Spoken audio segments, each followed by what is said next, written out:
Hello everyone, welcome to I exam B. Students, बहुत स्वागत है आपका एग्जाम बी में। मेरा नाम है कैलाश तिवारी और अपनी आज की इस वीडियो में हम डिस्कस करने वाले हैं करंट एग्रीकल्चर, जो कि जुलाई के मंथ से रिलेटेड थे। और मैंने आपको कई बार बताया है कि करंट एग्रीकल्चर पढ़ने का एक शॉर्ट तरीका है, या फिर हम कहते हैं ना कि हमें इतनी सारी न्यूज एक साथ कैसे मिलेंगी। तो उसके लिए थोड़ा सा आपको फोकस करना है। देखिए, न्यूज का सोर्स क्या है? न्यूज का सोर्स है गवर्नमेंट। हम कहते हैं हमारे पास एक रिलायबल सोर्स होना चाहिए, तो वो गवर्नमेंट सोर्स होता है एंड जनरली वो पीआईबी होता है।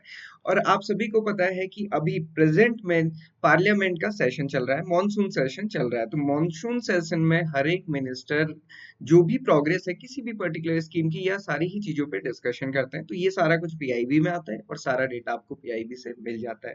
तो हमेशा ये ध्यान कीजिए कि अगर पूरे साल में आपको देखना है कि करंट एग्रीकल्चर या फिर करंट न्यूज कब आपको प्रॉपर मिल सकती है पीआईबी में, तो वो जो भी पार्लियामेंट सेशंस होते हैं उस टाइम पे मिल सकती है। तो इसलिए जुलाई मंथ का करंट एग्रीकल्चर हमारे लिए थोड़ा सा ज्यादा इंपॉर्टेंट है, खासकर नाबार्ड एग्जाम के लिए या फिर आने वाले जितने भी एग्रीकल्चर एग्जामिनेशन हैं उन सभी के लिए। आगे बढ़ने से पहले मैं आपको बता दूं कि 20 अगस्त से हम नाबार्ड का न्यू बैच स्टार्ट कर रहे हैं। अगर आप ज्वाइन करना चाहते हैं तो आप इसको ज्वाइन कर सकते हैं। आईबीपीएस एएफओ के लिए कल मैंने study plan prelims plus mains का आपके साथ डिस्कस किया था, शेयर किया था। 13 अगस्त से एएफओ का बैच भी स्टार्ट हो रहा है, तो अगर आप वहां भी ज्वाइन करना चाहते हैं तो आप वो कर सकते हैं। तो आइए शुरू करते हैं 1 जुलाई से।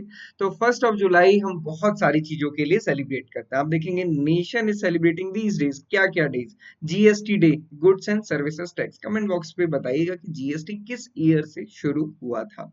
देन डॉक्टर्स डे सेलिब्रेट किया जाता है 1 जुलाई को। Chartered accountant day, CA day, SBI foundation day और कैनरा बैंक का फाउंडेशन डे। तो ये दोनों बैंक के फाउंडेशन डे भी 1 जुलाई को होते हैं। इंटरनेशनल फ्रूट्स डे भी सेलिब्रेट किया जाता है 1 जुलाई को।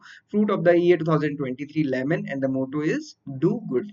तो ये इंटरनेशनल फ्रूट डे के रिगार्डिंग है। फेयर एंड रेम्युनरेटिव प्राइस जो गवर्नमेंट फिक्स करती है, जैसे एमएसपी फिक्स किया जाता है 22 क्रॉप्स के लिए, वैसे ही एफआरपी फिक्स किया जाता है शुगर केन के लिए। तो शुगर केन के लिए एफआरपी फिक्स किया जाता है और ये 22 क्रॉप्स से अलग है, मतलब 22 क्रॉप्स में ये इंक्लूडेड नहीं है। ओके। और ये इस बार इस ईयर के लिए इस शुगर सीजन के लिए फिक्स किया गया है 315 रुपीज पर क्विंटल। ओके। और ये शुगर सीजन कब से स्टार्ट होता है? अक्टूबर, 1 अक्टूबर से 30 सितंबर में। तो 1 अक्टूबर 2023 से 30 सितंबर 2024 के बीच में जो भी प्रोक्योरमेंट होगा शुगर केन का शुगर मिल्स के द्वारा, तो ये प्राइस पे रहेगा। बाकी इसमें कुछ शुगर रिकवरी रेट के अकॉर्डिंग डिफरेंसेस आते हैं, वो आप डिटेल में देख सकते हैं। 10 जुलाई को सेलिब्रेट किया गया था नेशनल फिश फार्मर डे। तो फिश फार्मर डे सेलिब्रेट किया गया 10 जुलाई को। अभी गवर्नमेंट ऑफ इंडिया, अगर आप देखेंगे, एग्रीकल्चर के साथ साथ एलाइड पार्ट को बहुत ज्यादा फोकस कर रही है, और एलाइड पार्ट से हमारे पास बहुत सारे क्वेश्चन आते हैं, चाहे नाबार्ड हो या चाहे एएफओ हो। 11 जुलाई को सेलिब्रेट किया गया वर्ल्ड पॉपुलेशन डे। पॉपुलेशन बढ़ती ही जा रही है। थीम क्या थी? Unleashing the power of gender equality, uplifting the voices of women and girls to unlock our world's infinite possibilities. 12 जुलाई को हमने सेलिब्रेट किया था 42nd foundation day of NABARD, national bank for agriculture and rural development. तो ये इसका foundation day 12 जुलाई रहता है। देन 16 जुलाई को भी अगर आप देखेंगे, एक इंपॉर्टेंट डे होता है आईसीएआर डे, उसको भी आगे थोड़ा डिस्कस करेंगे। वर्ल्ड नेचर कंजर्वेशन डे 28 जुलाई को सेलिब्रेट किया जाता है। इसके साथ साथ सेंटर ने रिस्ट्रिक्ट कर दिया है, प्रोहिबिट कर दिया है export of non basmati white rice to ensure the lower prices and market availability of paddy in our country. Government ने लास्ट ईयर, आपको पता है, वीट बैन हुआ था लास्ट ईयर मई के मंथ में, और इस बार राइस पे बैन कर दिया गया है। मुख्यमंत्री खेत सुरक्षा योजना स्टार्ट की गई उत्तर प्रदेश में। पीएयू ने एक नई वैरायटी डेवलप की, PBWRS1। मैं आपको बताऊं, पंजाब एग्रीकल्चर यूनिवर्सिटी ने काफी सारी व्हीट वैरायटीज या फिर रिसर्च के मामले में हम कहेंगे एक बहुत बड़ा योगदान है। इस वैरायटी की खास बात यह है कि एक तो ये जो हमारा मोटापा है, ओबिसिटी है, इसको कंट्रोल में और साथ ही साथ डायबिटीज को कंट्रोल में रखने में हेल्प करेगी। तो इस वैरायटी का नाम है PBWRS1। साथ ही साथ गवर्नमेंट ने अप्रूव किया cumulative investment of 38,572 crore rupees in fisheries and aquaculture. अब थोड़ा सा डिटेल में डिस्कस करते हैं। Promotion of cow shelters for natural farming. अब आप सोचेंगे कि काउ शेल्टर नेचुरल फार्मिंग का क्या रोल है? तो नेचुरल फार्मिंग की जब भी बात की जाती है तो उसमें बात की जाती है on farm biomass recycling and mulching की। तो अगर हमको ऑन फार्म बायोमास को रिसाइकिल करना है तो बायोमास आएगा कहाँ से? तो वो कहाँ से आता है? काउ डंग से, क्योंकि मेजर सोर्स वही है। और क्योंकि जितने भी फार्मर आज के टाइम पे खेती करते हैं, खेती के साथ साथ गाय भैंस भी पालते ही पालते हैं। इसीलिए आप देखेंगे उत्तर प्रदेश में जहाँ सबसे ज्यादा एग्रीकल्चर एग्रीकल्चर होता है, सबसे ज़्यादा प्रोडक्शन, प्रोडक्टिविटी सब कुछ है, वहीं सबसे ज़्यादा काऊ एंड बफेलो की पॉपुलेशन भी है। काऊ की पॉपुलेशन में भले ही वेस्ट बंगाल की फर्स्ट रैंक है, बट काऊ की पॉपुलेशन में यूपी और वेस्ट बंगाल में डिफरेंस बहुत थोड़ा सा है। बफेलो में तो यूपी ही सबसे फर्स्ट है। सो इसलिए एग्रीकल्चर के साथ काऊ या फिर हम कहें एनिमल हस्बेंड्री, तो वो एक सोर्स रहता है बायोमास का। अब नेचुरल फार्मिंग का प्रमोशन है क्या, आप सभी को पता है, गवर्नमेंट प्रमोट कर रही है भारतीय प्राकृतिक कृषि पद्धति, जो एक सब स्कीम है परंपरागत कृषि विकास योजना का, और ये पूरा अंतर्गत आती है नमसा के, national mission on sustainable agriculture. Chemical free approach है, कोई भी बाहर से केमिकल नहीं खरीदना है, लोकल रिसोर्सेज यूज करने हैं और उनको ऑन फार्म बायोमास रिसाइकलिंग करनी है। और जब हम बात करते हैं जीरो बजट नेचुरल फार्मिंग की, तब तो आपको कहीं से भी कुछ नहीं लेना है, सिर्फ अपने फार्म पे ही सारी चीजें करनी है। सो बीपीकेपी स्कीम ने अभी तक 4.09 लाख हेक्टेयर 8 स्टेट्स में कवर किया है। मिशन मोड में ये चल रहा है। आपको पता है नेचुरल फार्मिंग के 4 मेजर कंपोनेंट होते हैं, बीजामृत, जीवामृत, वापसा एंड आच्छादन। ये हमने जीरो बजट नेचुरल फार्मिंग वाली वीडियो में डिस्कस किया था, अगर आपने नहीं देखी तो आप उसको डिटेल में देख सकते हैं। बायो इनपुट रिसोर्स सेंटर है, गवर्नमेंट सेट कर रही है बायो इनपुट रिसोर्स सेंटर, ताकि रिसोर्स मिल सके कि कैसे बायो इनपुट्स को बनाना है या फिर प्रमोट करना है। ये एक बहुत इंपॉर्टेंट चीज है, लास्ट ईयर ईएसआई में नाबार्ड में ये क्वेश्चन पूछा गया था, mapping of crops through the satellite. तो गवर्नमेंट ये फोकस कर रही है कि एग्रीकल्चर को, जैसे हर जगह आज के टाइम पे ड्रोन्स या फिर एआई जो आर्टिफिशियल इंटेलिजेंस है, या फिर उसके अलावा हम कहें आईओटी, या फिर हम रिमोट सेंसिंग का बहुत ज्यादा यूज करते हैं, तो रिमोट सेंसिंग के थ्रू हमने इन एप्स का, या फिर हम कह सकते हैं ये प्रोजेक्ट पे गवर्नमेंट वर्क कर रही है, जिनका रोल है, जैसे फसल प्रोजेक्ट है, फसल क्या है, FASAL, forecasting agriculture output using space agrometeorology and land based observations. अब इससे होगा क्या, तो ये फोकस करती है crop production forecasting on various field crops, और ये कहाँ से ऑपरेशनलाइज की गई है, Mahalanobis national crop forest centre MNCFC, जो कि डिपार्टमेंट ऑफ एग्रीकल्चर का एक पार्ट है। तो अब फसल प्रोजेक्ट, कई बार इससे आपका सिर्फ फुल फॉर्म पूछा जा सकता है, या फिर ये पूछा जा सकता है कि कौन सा ऐसा प्रोजेक्ट है जो कि क्रॉप प्रोडक्शन की जो यील्ड है उसकी फोरकास्टिंग पे वर्क कर रहा है, तो वो forecasting agriculture output using space agrometeorology and land based observation है। देन नेडेम्स है, NADAMS सिस्टम, ये क्या है, national agriculture drought assessment and monitoring system. और ड्रॉट से समझ आ गया कि ये किसके लिए है, एग्रीकल्चर ड्रॉट की कंडीशन के लिए। नॉर्मल ड्रॉट, एग्रीकल्चर ड्रॉट में डिफरेंस होता है, ये केवल एग्रीकल्चर ड्रॉट को कवर करता है। कवरेज क्या है, ये बेसिकली फसल जो प्रोजेक्ट है 9 की क्रॉप्स को इंक्लूड कर रखा है, rice, wheat, rabi pulses, rapeseed, mustard, rabi, jowar, cotton, jute, tur and sugar cane को। इसके साथ साथ सैटेलाइट सपोर्ट है, PMFBY का कोलैबोरेशन है, MNCFC, इसरो के साथ कोलैबोरेशन है, पिक्सल स्पेस के साथ कोलैबोरेशन है, सो दैट की टेक्नोलॉजी में और एडवांस किया जा सके। इंप्लीमेंटेशन ऑफ PM किसान योजना, प्रधानमंत्री किसान सम्मान निधि, ये एक बहुत इंपॉर्टेंट स्कीम है। मुझे लगता है कि जितने भी हमारे करंट एग्रीकल्चर के सेशंस होते हैं उसमें PM किसान डिस्कस होता ही है, क्योंकि ये न्यूज में होता है। स्कीम के बारे में आप सभी को पता है। इंपॉर्टेंट ये है कि सेंट्रल सेक्टर स्कीम है, भूलना नहीं है। सेंट्रल सेक्टर का मतलब कि सारी की सारी जो भी इसमें खर्चा होगा या फिर जो बजटरी एलोकेशन किया जाएगा वो सेंट्रल गवर्नमेंट के द्वारा ही होगा। ये काम क्या है, providing financial assistance to the cultivable land holding farmers across the country. जिन भी फार्मर के पास लैंड होल्डिंग है, इररिस्पेक्टिव ऑफ द एरिया, कितना है इससे मतलब नहीं, चाहे 1 हेक्टेयर है चाहे 100 हेक्टेयर है, हालांकि 100 हेक्टेयर हो नहीं सकता क्योंकि लैंड सीलिंग भी है, तो वहां पे इसके थ्रू फार्मर्स को इनकम सपोर्ट प्रोवाइड किया जाएगा।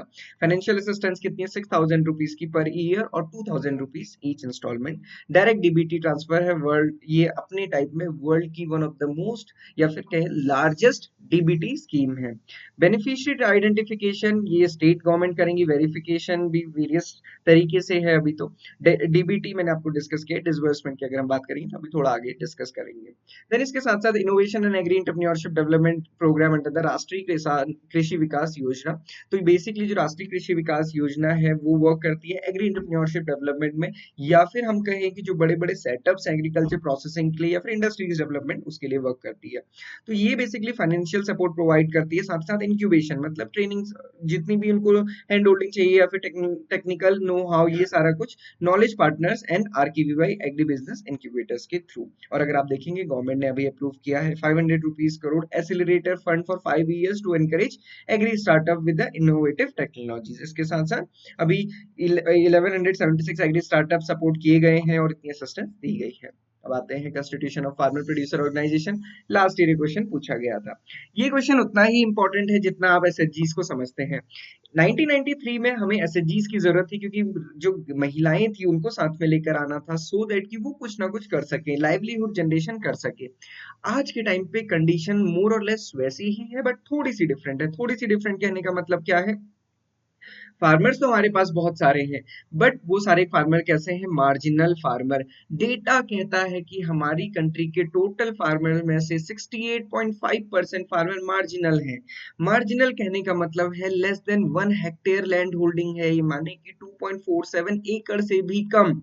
इतनी लैंड होल्डिंग है। इस लैंड होल्डिंग में आप समझ सकते हैं कि कोई प्रॉफिटेबल नहीं हो सकता, इवन जीवनचर्या भी नहीं चल सकती है। तो गवर्नमेंट चाहती है कि ये सारे फार्मर, चाहे स्मॉल फार्मर हैं या फिर मार्जिनल फार्मर हैं, वो साथ में आए और साथ में एक फार्मर प्रोड्यूसर ऑर्गेनाइजेशन, मतलब फार्मर्स भी रहेंगे साथ ही साथ प्रोड्यूसर्स भी रहेंगे, दोनों साथ में रहेंगे सो दैट कि जो रॉ मटेरियल है वो डायरेक्ट प्रोड्यूसर तक जाए और फिर फार्मर को भी बेटर अर्निंग वहां पे हो सके, बीच में से मिडिलमैन गायब हो सके। तो यही ऑब्जेक्टिव है एनहांसिंग फार्मर बार्गेनिंग पावर, ताकि वो बार्गेन कर सके better, leverage economies of scale, reduce production cost, increases income through the aggregation of the agriculture produce. Financial assistance उसमें भी प्रोवाइड की जा रही है। Support to CBBOs, cluster based business organisations हैं। स्टेट लेवल कंसल्टेटिव कमिटीज बनाई गई है, डिस्ट्रिक्ट लेवल मॉनिटरी कमेटी बनाई गई है। टारगेट ये है कि 10,000 एफपीओस बनाने हैं। कब तक बनाने हैं? कमेंट बॉक्स पे आंसर कीजिएगा। ये लास्ट टाइम क्वेश्चन पूछा गया था नाबार्ड में, ईएसआई या फिर एआरडी में। इसके साथ साथ कुछ दिनों पहले हमने डिस्कस किया, प्रधानमंत्री श्री नरेंद्र मोदी जी ने 1.25 लाख पीएम किसान समृद्धि केंद्र डेडिकेट किए नेशन को। अगर आप देखेंगे उसी दिन 14th इंस्टॉलमेंट भी रिलीज की गई प्रधानमंत्री किसान सम्मान निधि की, और साथ ही साथ 1.25 लाख पीएम किसान समृद्धि केंद्र डेडिकेट किए गए। अब पीएम किसान समृद्धि केंद्र है क्या? हालांकि वहां भी डिस्कस किया था, एक बार फिर से समझ लेते हैं। आज के टाइम पे आपको बहुत सारी शॉपिंग करनी है। मान लीजिए कि आपको अपने घर के लिए कुछ बर्तन भी खरीदते हैं, एक डोर मैट भी खरीदना है, कुछ सब्जियां भी खरीदनी है, कुछ ऑब्वियसली ड्रिंक्स भी खरीदनी है, कोल्ड ड्रिंक्स वगैरह, जूस, फ्रूट जूसेस, कुछ भी हो सकते हैं। और साथ ही साथ आपकी मम्मी ने कहा कि बेटा दाल चावल या फिर दालें वगैरह कुछ लेकर आना है। अब आप अगर मार्केट जाएंगे तो आपको बहुत सारी दुकानों में जाना पड़ेगा। हो सकता है कि कोई बेटर चीज हो आपको दिखे भी ना, तो हम ऐसे में रुख करते हैं शॉपिंग मॉल का। हम शॉपिंग मॉल में जाते हैं, शॉपिंग मॉल में एक ही प्रोडक्ट हजारों ब्रांड का एक साथ लगा होता है, हम इजीली कंपेयर भी कर लेते हैं और एक अच्छा प्रोडक्ट ले आते हैं। सेम चीज के लिए प्रधानमंत्री किसान समृद्धि केंद्र खोले गए। प्रधानमंत्री किसान समृद्धि केंद्र का मकसद ही यही है कि आपको फर्टिलाइजर्स भी, पेस्टिसाइड्स भी, कोई और नॉलेज भी है, फार्म इम्प्लीमेंट्स भी, ये सारा कुछ एक ही जगह पे मिल जाए। तो इसके लिए पीएम समृद्धि केंद्र खोले गए हैं। उसके साथ साथ यूरिया गोल्ड लॉन्च किया गया। यूरिया गोल्ड, ये क्वेश्चन आप देखिएगा, आपको किसी ना किसी एग्जाम में जरूर मिलेगा। यूरिया गोल्ड माने क्या? तो यूरिया गोल्ड माने है सल्फर कोटेड यूरिया। इससे पहले था नीम कोटेड यूरिया, अभी ये सल्फर कोटेड यूरिया। इसको भी हमने डिटेल में डिस्कस किया था फर्टिलाइजर वाली एक वीडियो में, आप उसको जरूर देखिएगा।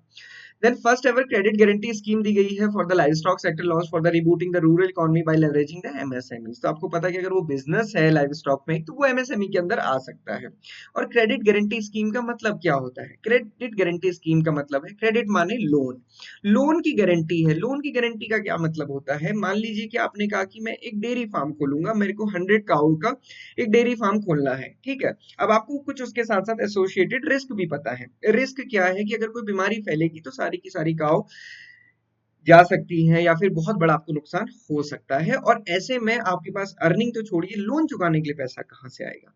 तो गवर्नमेंट कहती है कि ऐसी कुछ कंडीशन में जहां पे कि अनफेवरेबल सिचुएशन की वजह से लोन खराब हो जाते हैं, एनपीए हो जाते हैं, तो उस केस में क्रेडिट गारंटी के थ्रू उस लोन को रिपे कर दिया जाएगा बैंक को, ताकि बैंक रिलेक्टेंट ना रहे, क्योंकि बैंक को पता है कि यहाँ पे रिस्क बहुत ज्यादा है तो फिर वो लोन नहीं देंगे। तो इसलिए क्रेडिट गारंटी स्कीम्स बनाई जाती है। हर जगह क्रेडिट गारंटी होती है, इवन आप एजुकेशन लोन लेते हैं उसमें भी क्रेडिट गारंटी होती है, और क्रेडिट गारंटी से रिलेटेड नाबार्ड में क्वेश्चन पूछे जाते हैं। इंपॉर्टेंट टॉपिक है।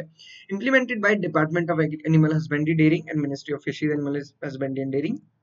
ऑब्जेक्टिव क्या है?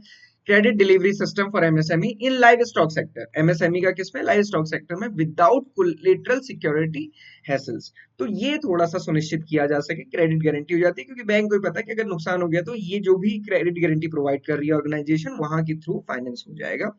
टेंशन की कोई भी बात नहीं है। मेन ऑब्जेक्टिव आप देख सकते हैं, lenders focus on project viability, ताकि जो लेंडर है, लेंडर कौन है, बैंक जो कि लोन प्रोवाइड कर रहा है, उसका फोकस प्रोजेक्ट की वायबिलिटी पे हो, credit security based on primary security of the finance asset. अब क्रेडिट गारंटीड फंड ट्रस्ट कौन होगा, तो ये इंपॉर्टेंट होता है, क्वेश्चन एग्जाम में यहाँ पे पूछा जाता है कि जो लाइव स्टॉक में first ever credit guarantee scheme दी, तो उसके लिए क्रेडिट गारंटी दे कौन रहा है, कहाँ पे उस फंड को मैनेज किया जा रहा है, क्योंकि आपको उसमें कुछ ना कुछ पे भी करना पड़ेगा, है ना, जैसे हम नॉर्मल इंश्योरेंस प्रीमियम पे करते हैं वैसे ही इसके लिए प्रीमियम पे किया जाता है। ये एस्टेब्लिश किया गया है नैब संरक्षण के साथ। नैब संरक्षण क्या है, एक सब्सिडरी है नाबार्ड की, याद रखिएगा। 7 इंपॉर्टेंट सब्सिडरीज है नाबार्ड की, लास्ट ईयर भी एक क्वेश्चन पूछा गया था मेंस में, इस बार भी पूछा जा सकता है। नैब संरक्षण एक trustee company private limited subsidiary of NABARD for extending the credit can, ये याद रखिएगा, बाकी चीजें उतनी इंपॉर्टेंट नहीं। Pradhan Mantri formalisation of micro food processing enterprise, PMFME scheme हम जिसे कहते हैं, तो ये इसका एम क्या था, 2 lakh micro food processing enterprise को सेट करना by the year 2024 and 25 with the outlay of 10,000 crore rupees. Okay, ये ministry of food processing industry की स्कीम है। प्रधानमंत्री किसान संपदा योजना, किसान सम्मान निधि अलग था, किसान संपदा योजना था। किसान संपदा योजना के बारे में हमने थोड़ा स्टार्टिंग में भी डिस्कस किया।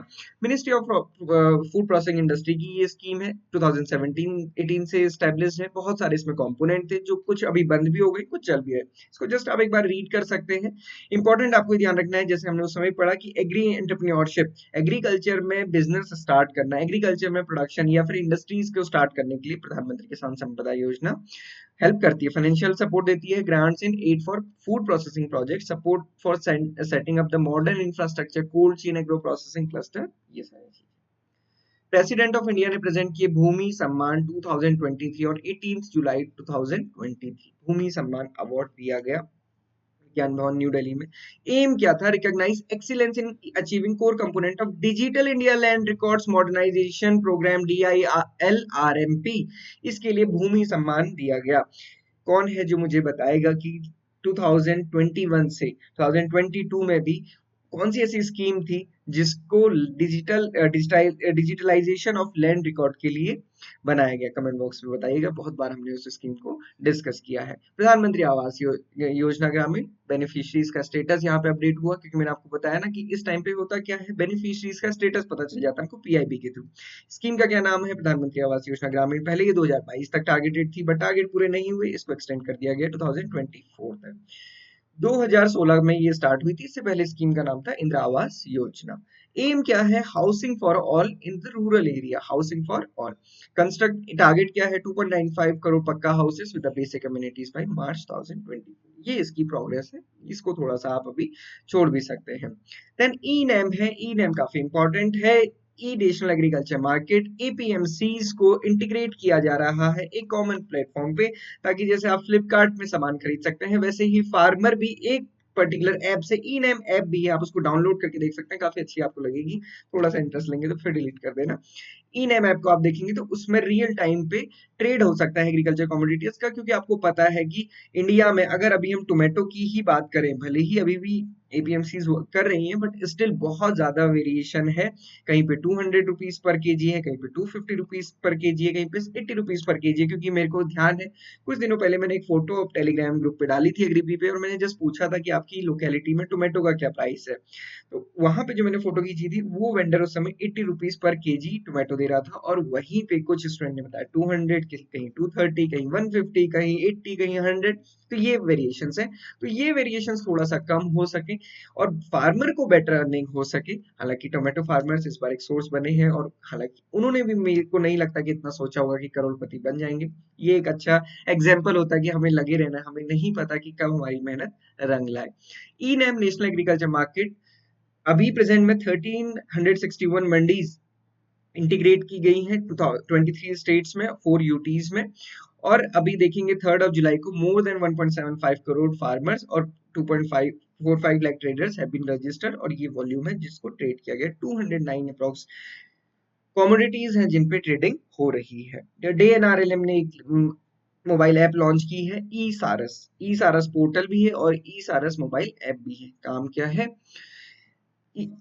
ई commerce initiative for the product made by the एसएचजीज। तो जो एसएचजीज के प्रोडक्ट हैं उनको ई कॉमर्स, मतलब जैसे हम फ्लिपकार्ट या अमेज़न कुछ भी यूज़ कर रहे हैं प्रोडक्ट्स को सेल करने के लिए, तो यहाँ पे एसएचजीज़ के प्रोडक्ट मिलेंगे। और ये आप अगर आप देखेंगे मैनेज कौन कर रहा है, foundation for development of rural value chains, FDRVC, are not for profit company constituted jointly by the ministry of rural development and Tata trust.